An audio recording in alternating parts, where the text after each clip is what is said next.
Hey guys, today we're just going to have the Bible study, and I'm going to tell you a little bit about what's been going on today that has already happened.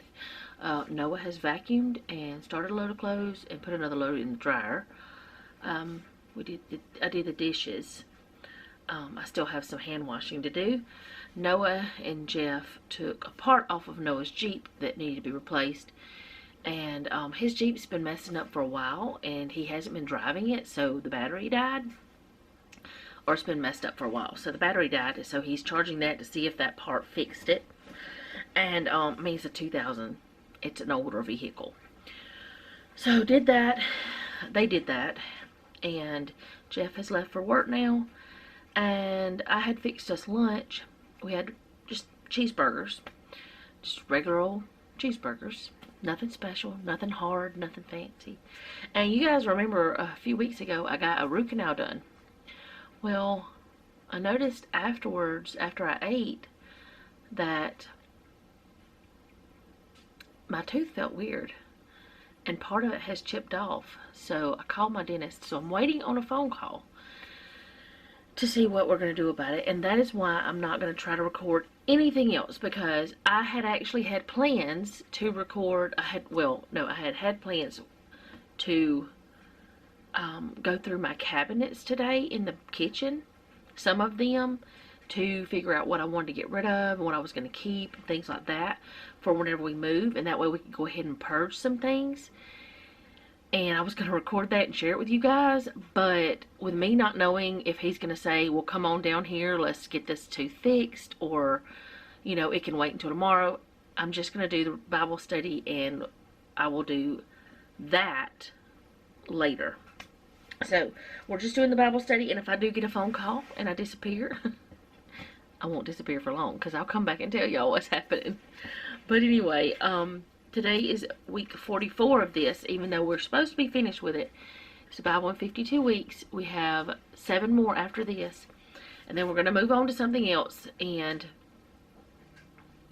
I think at first I am leaning more towards just doing books of the Bible that are short, that usually you don't hear a lot of study about. I don't know exactly what I'm trying to say, but kind of like not making up my own study, but kind of making up my own study, or just studying it and then sharing out with y'all what I get from it or something. I don't know, we'll see, but I'll let you know closer to time, because all you'll need for this is a Bible, and you can use a Bible online if you don't have one in book form. If you don't have a paper one, you can, I know this is not a Bible, but I'm just saying it's a book, but if you don't have one, you can easily use whatever device you're using to watch me. You can use, most likely, unless it's a television, to read the Bible on.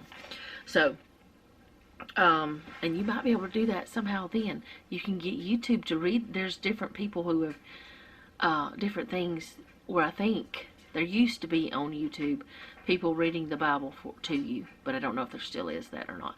But let's go ahead and go with this. As God is making it up to you, and we were supposed to read Hosea 1 through 14 and Joel 1 through 3 and Amos 1 through 9. Those are 3 books that you don't hear a lot about, those 3. But we're going to go ahead and talk about what she's talking about here. It says, God says in Joel 2:25, I will give you back what you lost to the swarming locust, the hopping locust, the stripping locust, and the cutting locust. It was I who sent this great destroying army against you. In this text, we find God extending his grace to the children of Judah. They had just come out of the famine in which all their resources had been devoured. They had gone through a season of loss, and God allowed it because they had done some things that were out of his will. Here God says, I'm giving back to you all that you lost. I allowed it to be taken, but I'm giving it back.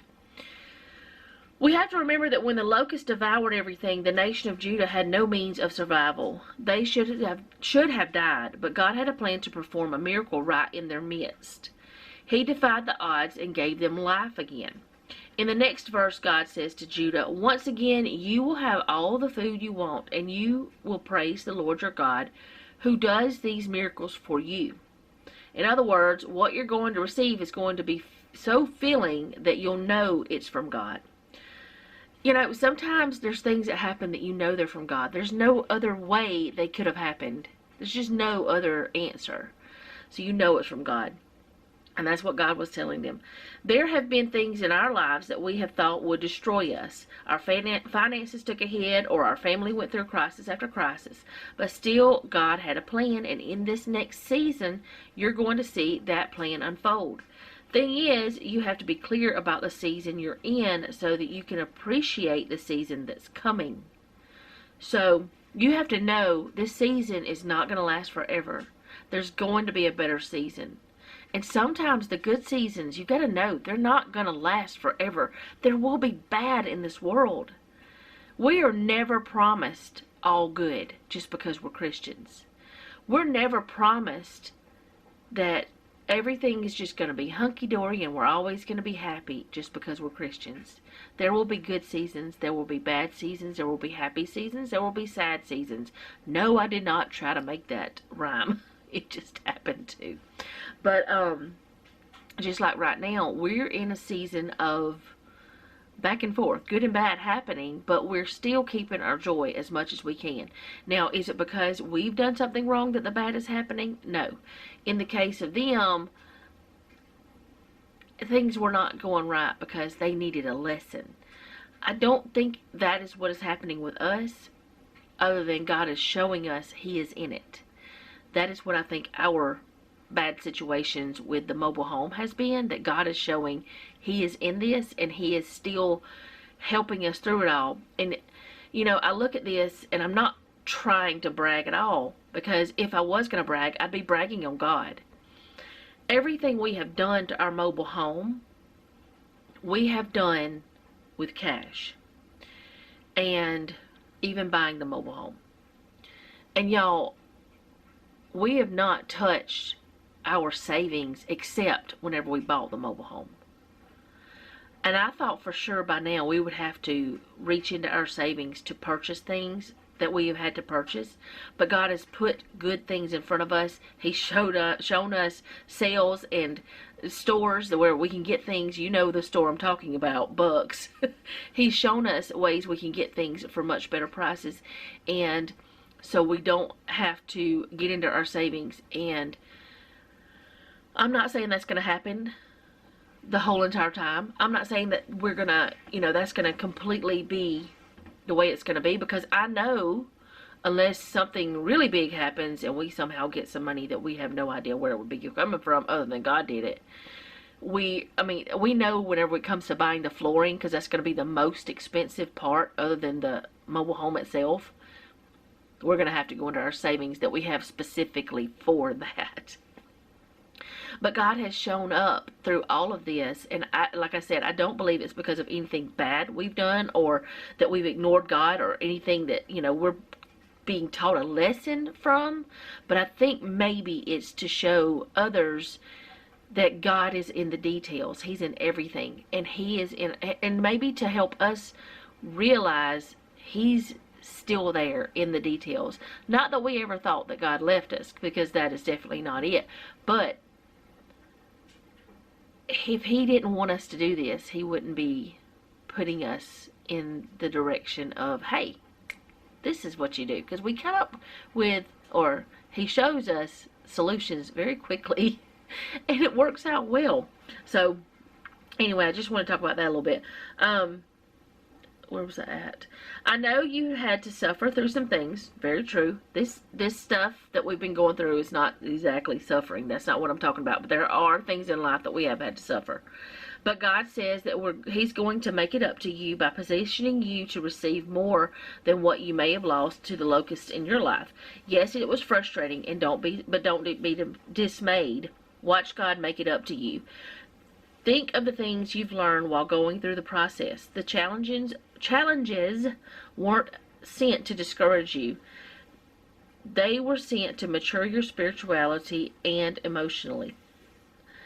They were you spiritually and emotionally. Blah, I can't read. They were sent to get your attention and push you into the position for this new season. God allowed the losses to make room for what's to come. The losses were great, but the way God is going to make it up to you is going to be worth it all. Now, I'm not saying we have not gone through bad seasons. There, you know that whenever our daughter left, and we didn't even know she was leaving, we didn't have a clue what was happening or what, I mean, she wasn't speaking to us, things like that. That was an extremely hard season. It was a very long season, it felt like, even though really it wasn't that long in the span of time, if that's the proper wording. It felt like forever. But now we talk. She's come to visit. I mean, we're fine now. We understand each other more. And not that I'm not praying that she won't move closer one day so that we can see her more often, because she's 1,000 miles away. But, you know, the main thing I'm praying for is for her to give her life to the Lord again, for her to go back to the Lord, and for Bobby too, to give his life to the Lord. Because in his upbringing, the religion he was brought up in wasn't, it turns a lot of people away from God, is all I'm going to say. From what everything I understand. I don't know enough to actually elaborate, if that makes sense. But, that season felt like death. That felt like someone had died, even though I knew she had not died. Because I have lost people. You know, I lost my daddy to cancer.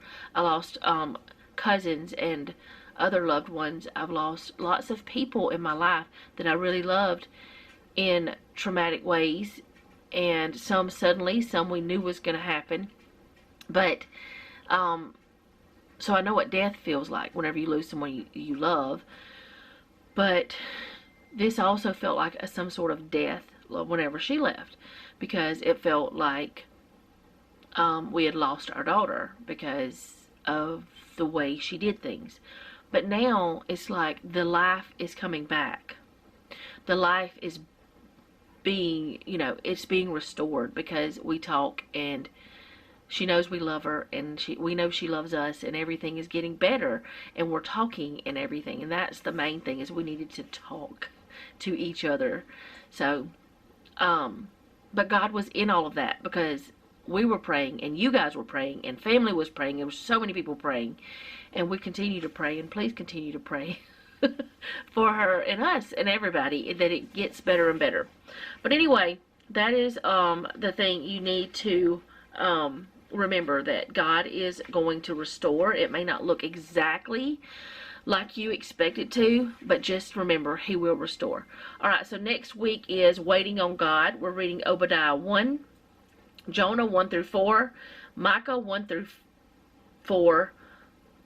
7, and Nahum 1 through 3, Habakkuk 1 through 3. So that's a lot. I will put it down in the description. It's a lot of small books. These are the books you don't hear a lot about. These are the ones I wanted for us to do a deep dive study, if possible, for us to do.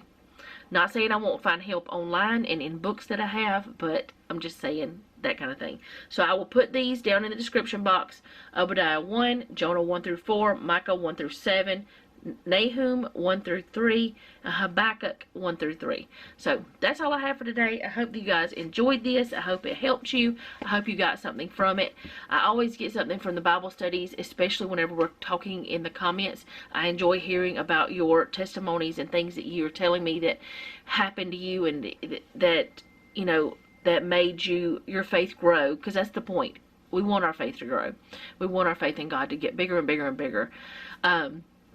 So I'll see you next time. Thank you for hanging out with me today. I do appreciate it. If you like this video, go ahead and hit the like button. If you know someone who maybe would like to see it or anything else on my channel, share the channel if you don't mind. Subscribe if you haven't already, and hit the little bell so you'll be notified whenever I upload. And leave me a comment down below. Let me know how you're doing. Let me know if you want to be put on my prayer list. You stay on my prayer list. But also, I would like for you to keep asking for ongoing prayer requests in the comments, because maybe somebody else might see that comment. I don't care how many times you put it in there. I don't mind seeing it over and over again, because maybe somebody else will see it and be praying for you as well. So keep putting it in the comments. And if you ever want me to put one of your prayer requests on the community page of mine, let me know, and I'll do that too. And remember, don't take any wooden nickels, and be sweet.